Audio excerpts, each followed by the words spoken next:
साथियों नमस्कार, मैं अवनीश सिंह टारगेट विथ अवनीश पर आप लोगों का बहुत बहुत स्वागत करते हैं। साथियों, लेखपाल भर्ती का जो मैंने सिलेबस दिया था उस सिलेबस में आज लेखपाल भर्ती की जो ग्रामीण परिवेश या ग्रामीण विकास एवं समाज व्यवस्था में हम कुछ बातें बताएंगे। उसके बाद कुछ प्रश्न जो आए हुए प्रश्न हैं, जैसे राजस्व विभाग में राजस्व निरीक्षक का जो है परीक्षा हुआ था, उसके बाद UP-SSSC द्वारा चकबंदी लेखपाल और लेखपाल की परीक्षाएँ हुई थी, उसमें से आए हुए प्रश्नों को मैंने लिख लिया है और कुछ डिस्कस करेंगे। और आज सबसे पहला जो टॉपिक हम उठाए हैं वो पंचायती राज व्यवस्था से हमने उठाया है।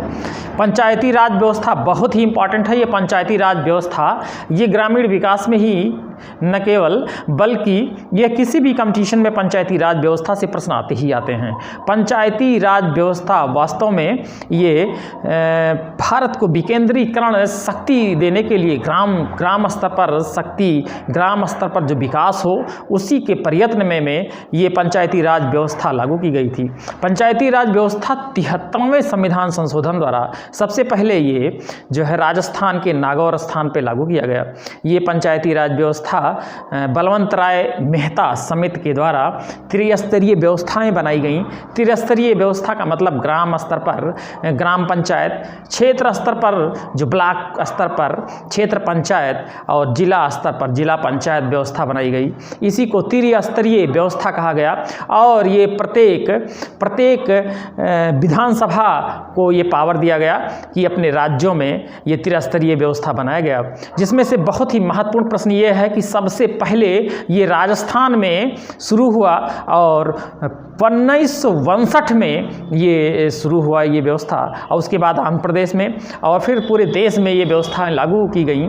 और इस व्यवस्था से हम ग्रामीण व्यवस्था में आते हैं। अच्छा, ग्रामीण व्यवस्था में जब हम पंचायती राज व्यवस्था, आदि व्यवस्था और उसके बाद भारत सरकार के कितने जो है भारत सरकार की योजनाओं इस व्यवस्था को कैसे प्रभावित करती हैं और कैसे ग्राम का विकास हो रहा है, समाज का विकास हो रहा है, उसमें राजस्व लेखपाल या एक चकबंदी लेखपाल या लेखपालों की भूमिका क्या होती है या माप नाप जैसी बातें, ये सारी व्यवस्था ग्रामीण व्यवस्था में आएगी। तो हम आज सबसे पहले पंचायती राज व्यवस्था लेके आए हैं। उसमें से कुछ ऐसे प्रश्न जो कि बहुत महत्वपूर्ण प्रश्न जो आए हुए हैं, उसके बाद कुछ ऐसा भी हम एक नोट्स भी बनाए हैं जिसके द्वारा कुछ और इन्फॉर्मेशन भी मिलेगी। तो पहले हम देख लेते हैं क्वेश्चन जो आए हुए हैं। क्वेश्चन, सबसे पहला क्वेश्चन जो है, एक ग्राम पंचायत में महिलाओं के लिए कितने प्रतिशत पद आरक्षित होने चाहिए?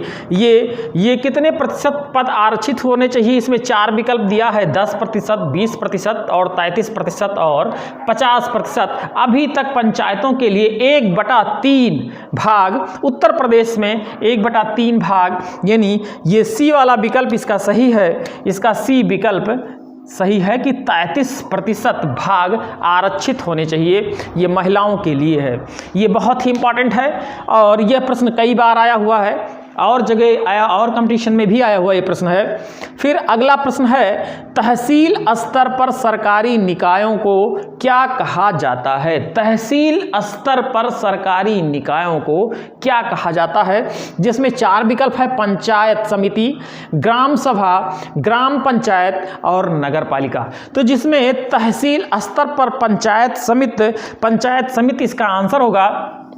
यह भी ध्यान रखिए, बहुत ही इंपॉर्टेंट है, क्योंकि ग्राम सभा और ग्राम पंचायत तो वहाँ हो सकती नहीं और नगर पालिका अलग व्यवस्था है। तो नगर पालिका, हालांकि 73वें संविधान संशोधन के बाद 74वां संविधान संशोधन करके नगर पालिकाओं में व्यवस्थाएं ऐसे ही लागू की गई हैं। फिर हम अगर थोड़ा सा नोट्स देख लें जो कि एग्जाम में नहीं आया है लेकिन ये जानने योग्य है कि संयुक्त प्रांत पंचायत राज जो अधिनियम है वो 1947 7 दिसंबर 1947 को गवर्नर जनरल द्वारा हस्ताक्षरित हुआ था। ये उसी समय की बात है जब गवर्नर जनरल जो है पावर में थे, गवर्नर जनरल द्वारा हस्ताक्षरित हुआ था और प्रदेश में 15 अगस्त 1949 1949 में पंचायत की व्यवस्था की गई थी, 1949 में पंचायत की स्थापना की गई थी।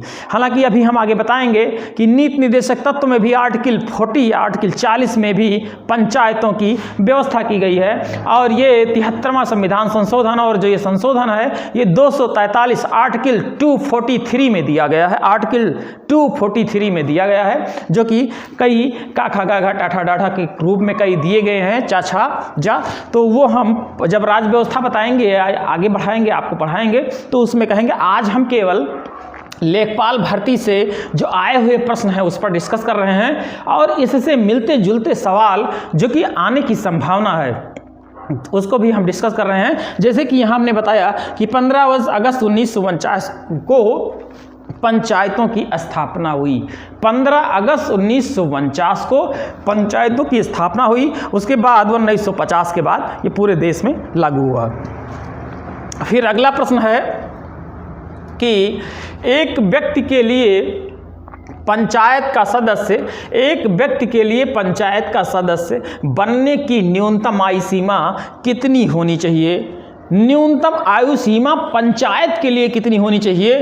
तो वो उत्तर होगा 21 वर्ष। ध्यान रखने योग्य बात यह है कि पंचायत में जो उम्र की सीमा है वो 21 वर्ष है। उसके बाद यदि वह सांसदी या सांसद का जो है वो सांसद का इलेक्शन लड़ रहा है तो 25 वर्ष, और यदि वह राष्ट्रपति का चुनाव लड़ रहा है तो 35 वर्ष की अवस्था पूरी होनी चाहिए। तो ये भी बहुत इंपॉर्टेंट है। फिर अगला प्रश्न है, भारत में ग्राम पंचायतों की कुल संख्या कितनी है? तो ग्राम पंचायतों की संख्या, इसमें से ग्राम पंचायतों की संख्या कोई नहीं सही है। 25,000 के समथिंग ग्राम पंचायतों की संख्या है, जो कि इसमें कोई भी उपयुक्त आंसर नहीं होगा। तो इसका उपयुक्त आंसर हो जाएगा, इनमें से कोई नहीं, यही इसका आंसर हो जाएगा। उसके बाद संविधान के हम इसको पढ़ लेते हैं कि संविधान में राज्य के नीति निर्देशक तत्वों के अनुच्छेद 40 में यह निर्देश दिए गए हैं कि राज्य पंचायतों की स्थापना के लिए आवश्यक कदम उठाए और ग्रामीण स्तर पर सभी प्रकार के कार्य एवं अधिकार उन्हें देने का प्रयत्न करे। तो संविधान में ये जान लीजिए पंचायतें कहाँ दिया गया है। अगर ये प्रश्न आता है पंचायत किस आर्टिकल में है, तो पंचायत आर्टिकल 40 में है, और आर्टिकल 40 जो कि नीति निर्देशक तत्वों में है। तो ये चीज हम ध्यान रखेंगे कि नीति निर्देशक तत्व जो कि राज्य के द्वारा लागू किया जाता है, राज्य के नीति निर्देशक तत्व होते हैं, तो राज्य के द्वारा ये निर्देश दिया जाता है। क्या निर्देश दिया गया है कि राज्य में पंचायतों की स्थापना के लिए आवश्यक कदम उठाए जाएं और ग्रामीण स्तर पर सभी प्रकार के कार्यों अधिकार उन्हें देने का प्रयत्न किया जाए। ये बहुत ही इंपॉर्टेंट है। और ये जान लीजिए पंचायतें, हालांकि पंचायतों का जो इतिहास है वो बहुत ही पुराना है। ऋग्वेद में ही हमको, ऋग्वेद में सभा समिति के द्वारा ये देखने को मिलता है, जहाँ पे पंचायतों की व्यवस्था हमको देखने को मिलती है। उसके बाद हमें देश में ऐसी जरूरत पड़ी कि हमको ग्राम स्तर, क्षेत्र और विकास खंड और जो है ब्लॉक स्तर पर और जिला स्तर पर त्रिस्तरीय व्यवस्था लागू होनी चाहिए, जिससे कि सबसे निचले स्तर यानी कि ग्राम स्तर पर जो है उस पर सबसे ज़्यादा जो है धन, सबसे ज़्यादा विकास किया जाए। अगर वह ग्राम स्तर पर विकास होगा तो एक संपूर्ण समन्वय पूरा विकास होगा। तो हम संपूर्ण विकास के लिए और एक जो है जिसको कहते हैं समावेशी विकास के लिए हम यह व्यवस्था लागू किया गया। और दूसरा फैक्ट यह है कि यह व्यवस्था राजस्थान में सबसे पहली बार नागौर में प्रधानमंत्री द्वारा शुरू किया गया था 2 अक्टूबर को।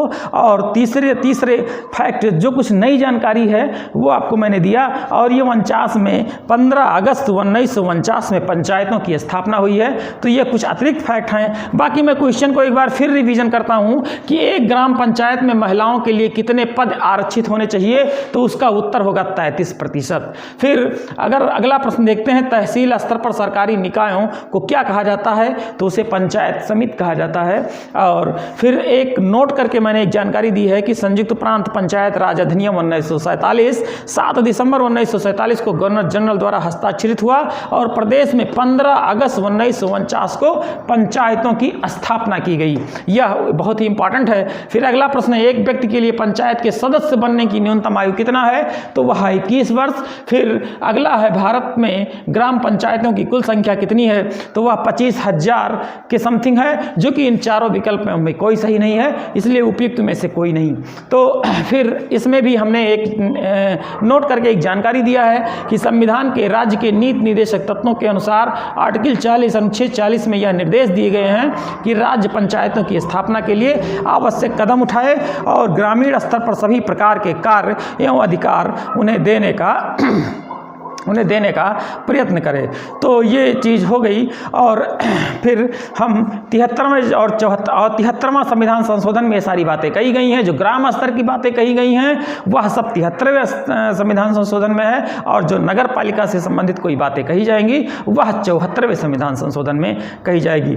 तो मित्रों, हम लेखपाल भर्ती के लिए सबसे पहले पंचायती राज व्यवस्था पढ़ाए हैं, और पंचायती राज व्यवस्था के आगे हम भारत सरकार की कुछ बेहद बहुत ही महत्वपूर्ण योजनाएं, जैसे कि मनरेगा योजना, भारत निर्माण योजना और ग्रामीण आजीविका मिशन योजना, या इस तरीके से हम सारी योजनाओं पे बहुत अच्छा डिस्कस करेंगे। और फिर लेखपाल के कार्य एवं लेखपाल के माप एवं लेखपाल संबंधी जितने भी दस्तावेज इस तरीके से हैं उनके विषय में हम जानकारी लेंगे। और फिर आगे चल के गांधी जी ने ग्रामीण के विकास के लिए क्या बातें कहें, या सर्वोदय योजना में इस तरीके से ग्रामीण व्यवस्थाएं क्या लागू हुई। कुल मिला के ग्रामीण व्यवस्था से हम अपने वीडियो द्वारा, टारगेट विथ अवनीश द्वारा ये पूरा हम बता रहे हैं कि इस पे सारा का सारा मैटर मिलेगा, कुछ भी ऐसा नहीं होगा जो ग्रामीण व्यवस्था से बाहर आए प्रश्न। तो साथियों, अगर ये वीडियो आपको अच्छा लगा हो तो प्लीज़ सब्सक्राइब करिए और लाइक करिए। और साथियों, इसी के साथ अगले वीडियो में मिलते हैं। साथियों नमस्कार, जय हिंद।